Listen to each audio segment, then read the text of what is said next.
In this lecture, we will learn how to create a fantasy wizard in our top-down perspective. To start off, I will open up the detailed character we created in the previous lecture and grab my new color palette I will be using for the next few lectures. Once we have our canvas set up, we can begin by removing all of the attributes of our character, starting with erasing our hair and returning our character's head back to a bald state, then removing the shirt we gave our character in the last lecture. For the torso shading, I'm keeping it simple by starting with removing all non-skin colors to return to our base color, and then adding our shading starting with a rectangle around the left, right, and bottom of our character, and adding one line of shadow between the belly and chest to light our image appropriately. Lastly, for the legs and feet, I'm just replacing the colored pixels with the base shadow skin color to mimic the lighting we had when our character had pants and shoes. Now that we have our base character ready to go, I'll add a name to our base layer, let's call it base, and then add a new layer by right-clicking on the base layer and selecting new. We'll call this layer Wizard's Clothing. Let's begin by creating the wizard's hat by drawing a line across the top of the character's forehead.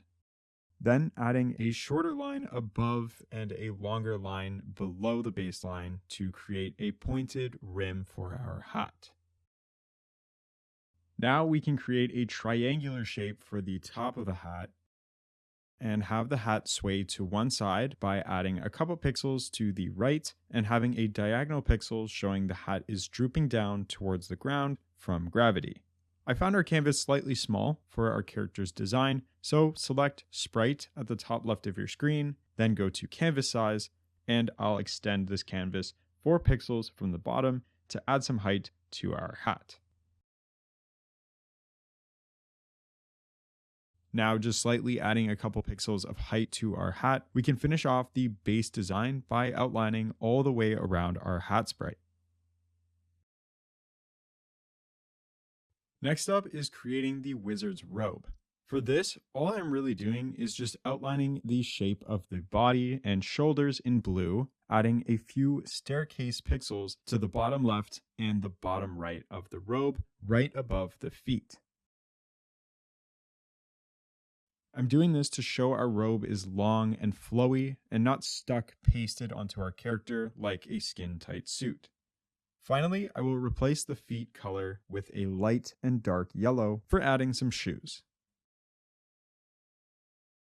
Now that we have our base model finished, I'd like you to attempt to add a lighter blue color to our hat to show where you think we should highlight our image. Your attempt doesn't need to be perfect, just using what we have learnt. Try this out for yourself and resume the video when you are finished. So how I decided to highlight the hat was to pick the left side as the front side of the hat, catching a little bit more light, and highlight the entire top left of the hat. I'm also going to add a little highlight line all the way across the second bottom line of our hat rim to show where the rim is protruded out the furthest. Now let's grab a shadow blue color, just dotting in pixels of shadow where the hat is furthest from the highlight color and lining the bottom of the rim as this part of the hat is under the highlighted rim piece. Now just adding in a few dots for creases and imperfections, we have successfully highlighted and shaded our wizard's hat. Using similar techniques, I will light the body, highlighting the top front of the chest and shoulders, along with the bottom middle of the robe, just to show where the robe starts to actually protrude out from the body.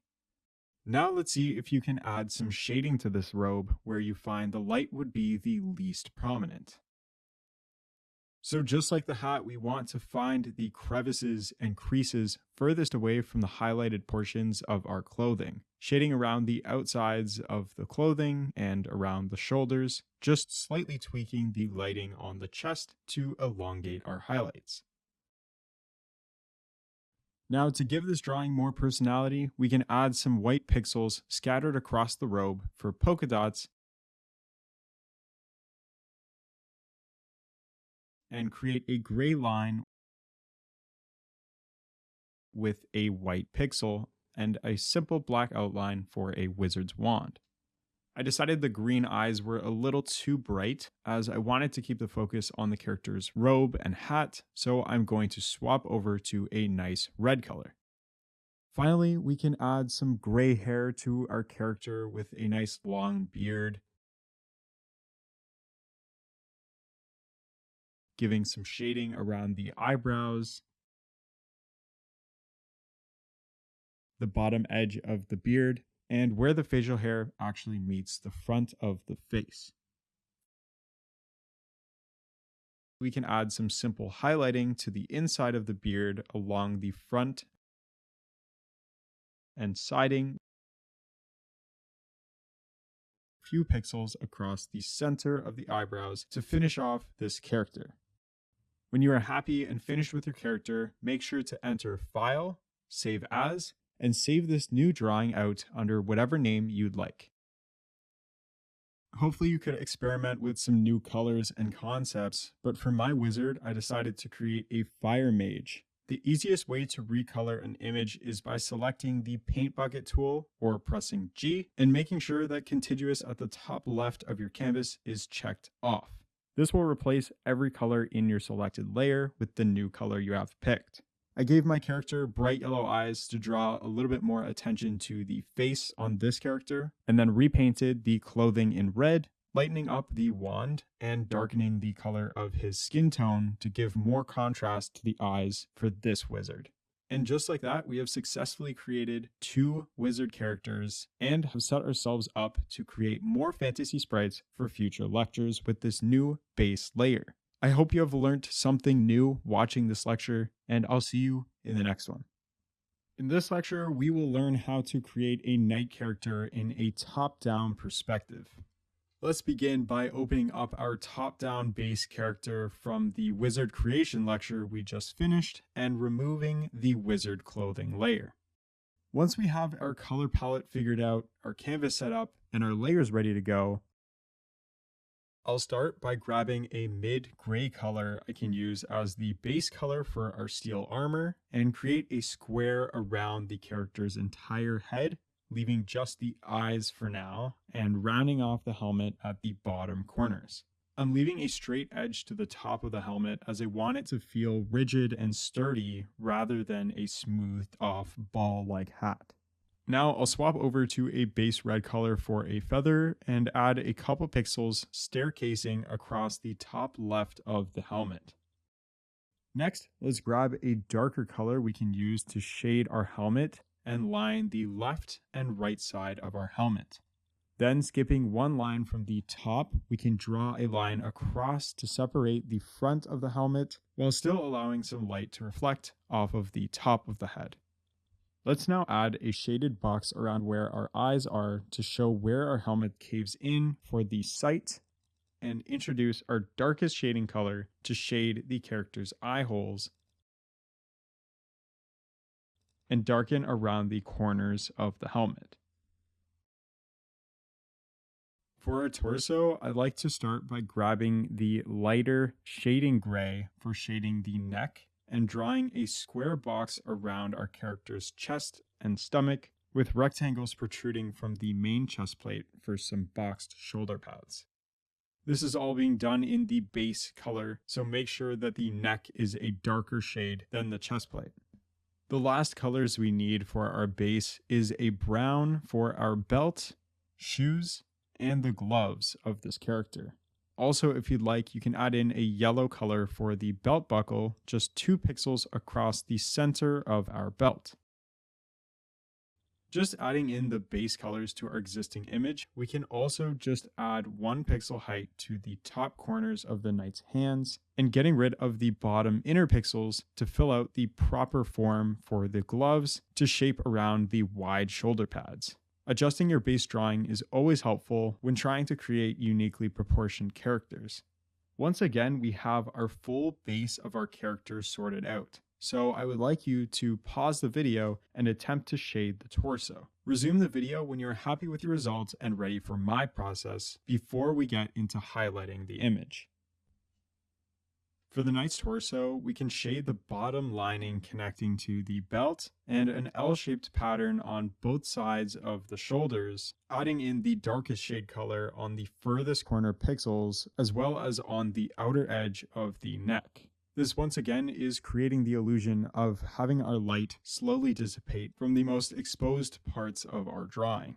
Now adding some detailing to the boots and gloves, I decided to add a checkered pattern with a lighter brown color to the gloves for expressing some texture, lighting the inside pixels of the belt and the front of the boots similar to how we have shaded shoes in the past. The shading on the legs just needs a couple pixels in the hip region and the inside corners of the legs, as once again, our legs are pointing away from the center of our character in this perspective.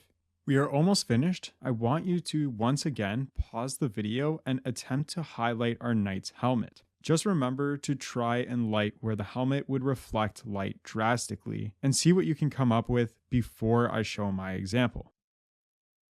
Alright, so for highlighting our helmet, we can start by lighting under the eye around the edge to give more depth to the bottom portion of the helmet and add a line across the top of the character's forehead. We're trying to see where the metal would shine the brightest. Now just adding some extra detailing on lighting the inside of the chest plate, the top corners of the hips, adding a rim light to the top of the head,